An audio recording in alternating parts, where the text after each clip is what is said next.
welcome to CA Club Pakistan. This is Naushin Tariq. I'm very pleased to introduce my guest, Qasim Awan, Director, TCS Holdings. Assalamu sir. Assalamu, how are you? Okay, I'm fine. Sir, let's start with your journey. How did you take off? I worked as a management consultant in Dubai for a few years, and I joined TCS after that. So I've been here quite a long time now, and just worked my way from the ground up. We've done courier deliveries, sold. I've sat at our express centers and sold articles, parcels and everything. Taken apart in operations. So very much, from the bottom up. I've explored a variety of roles, and currently I have a management role in the e-com solutions, which is our cash on delivery business servicing the e-commerce sector. And I'm also a director on the board, so I sit on the various committees and I oversee the company, from an ownership role as well. Okay. Yeah. In the journey, how you take the challenges? Well, I think the challenges are more like you have to just. I think it's very important. I've learned that it's very important to stay close to your customers, and that doesn't mean stay close in terms of being close to them as a person, but stay very close to their needs and their requirements and the evolving needs of the market. So in my experience, it's more educational to interact with them closely.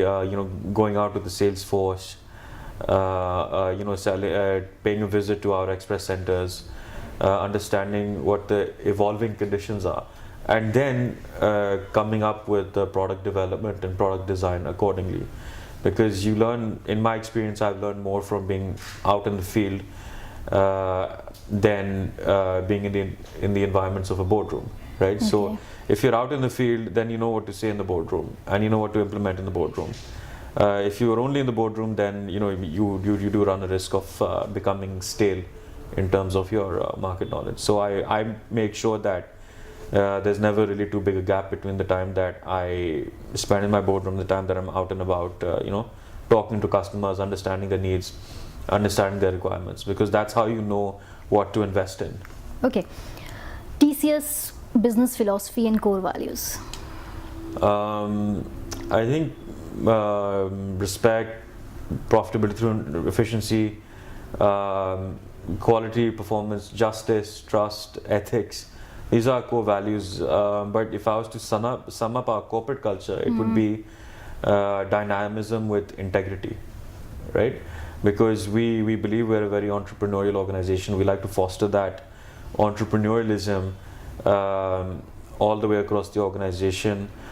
This is an organization whereby it is the couriers actually who lead the entrepreneurial spirit of the organization, because their learnings and the conditions they encounter every day are then factored into process improvements in the field. So we have a very field to the boardroom kind of sort of like bottom up process of implementing our strategy. We don't have a top down implementation. We have a strategy whereby we take our lessons from the field and we implement that into the boardroom. So in our company, you'll find, in myself included, a lot of senior leaders who have spent time they put on a uniform, they've made their courier deliveries, and they've sold stuff through outlets, because that's really what keeps us on top of our game.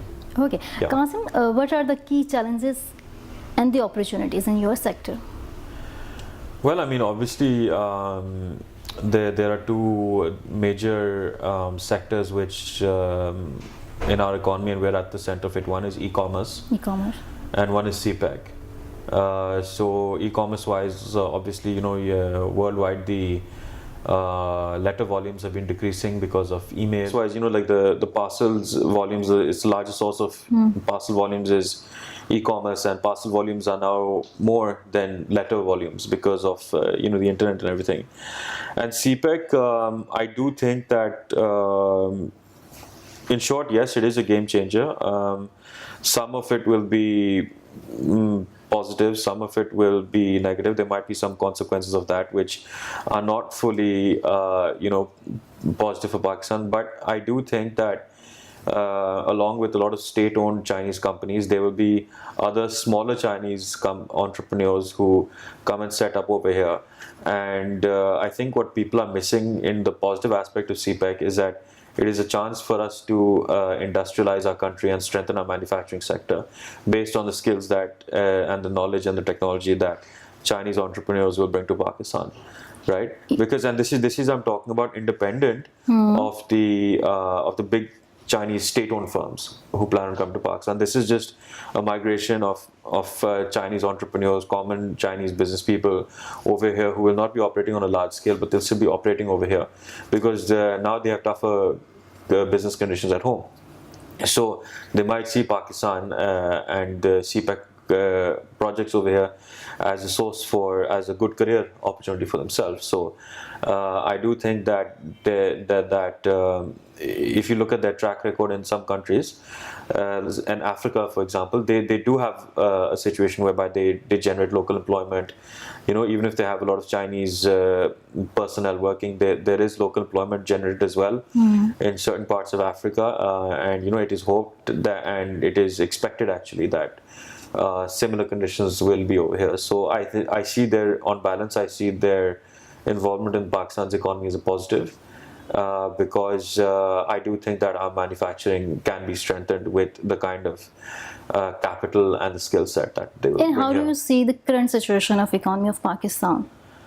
Because it's a very down nowadays. It's look, in the long term, we're very bullish as a family and as a company, and like our management here, we're very, very confident about long term future of the country. I would like to see more emphasis on education, on secondary education and university. I think students need to be taught critical thinking because I think that will actually increase the quality of our HR in the workforce, and that is a certain kind of that is a main prerequisite for economic growth. If you look at a country such as Vietnam, for example, Vietnam had a GDP per capita of $300 in the 1980s, and now they are a middle income country because they focus about 20 to 25% of the GDP on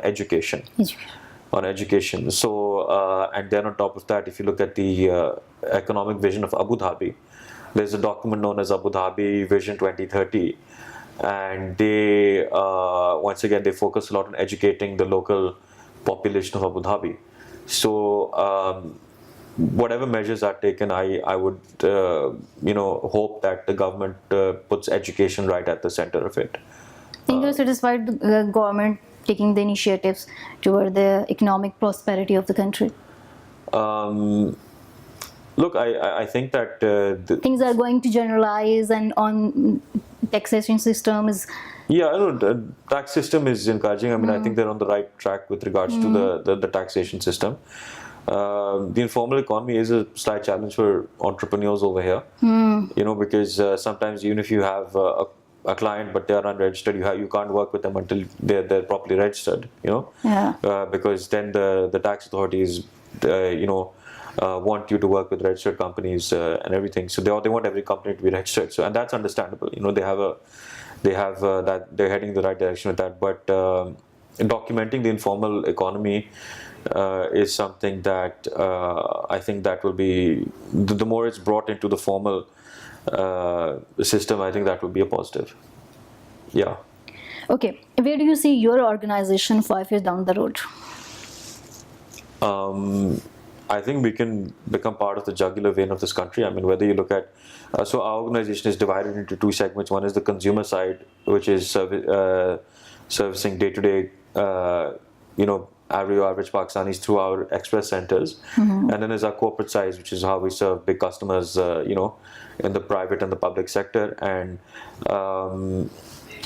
whether in the day-to-day lives of Pakistanis, whether they are our individual clients or our corporate clients, we believe that we have a very critical role to play in terms of making sure that the wheels of commerce turn, in terms of making sure that households function, on TCS, and we aim to strengthen that. We aim to defend our market, our company through investments in technology, the right kind of capital deployment, the right training. I think our HR department is very important to us.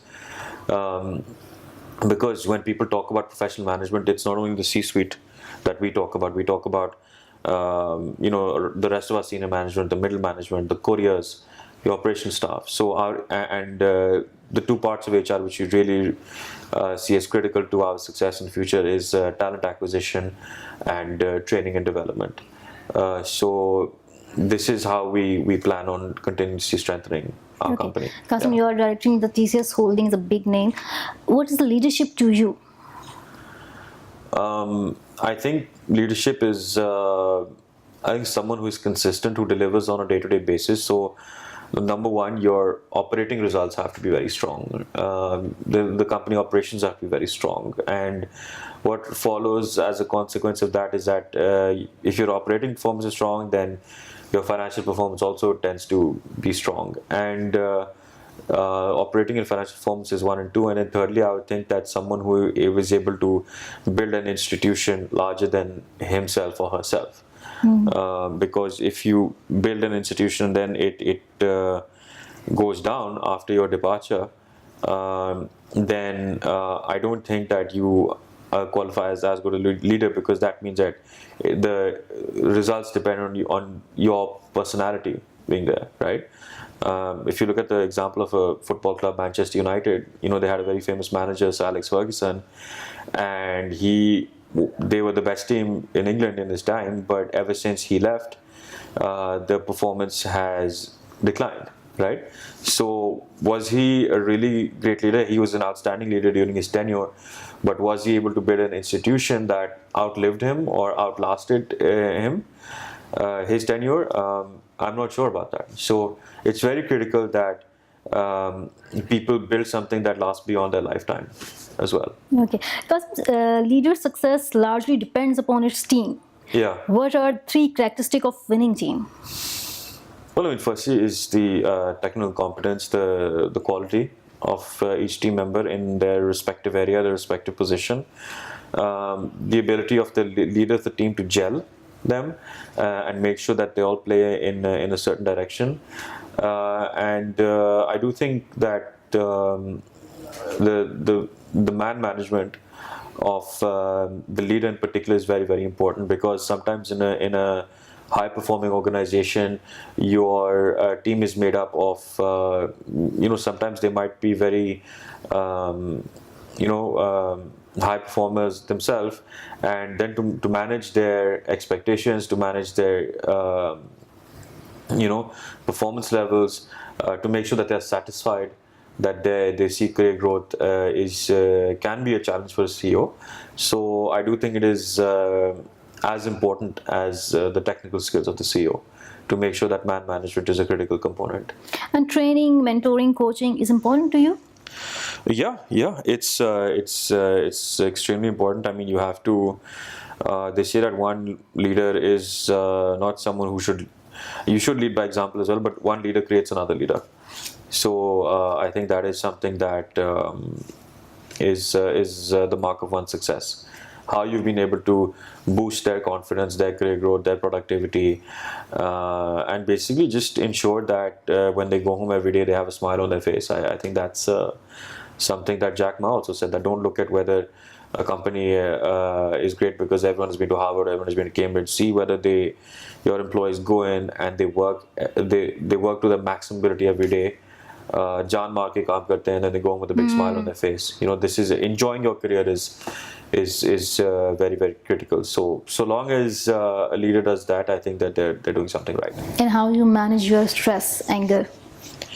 Have any coping mechanism, self-coping mechanisms? I think you just have to be very grateful. One has to be very, very thankful for what you have. Not everything is in your control, but whatever is in your control, you have to try to just steer the company in the right direction every day. Probably comes with a certain amount of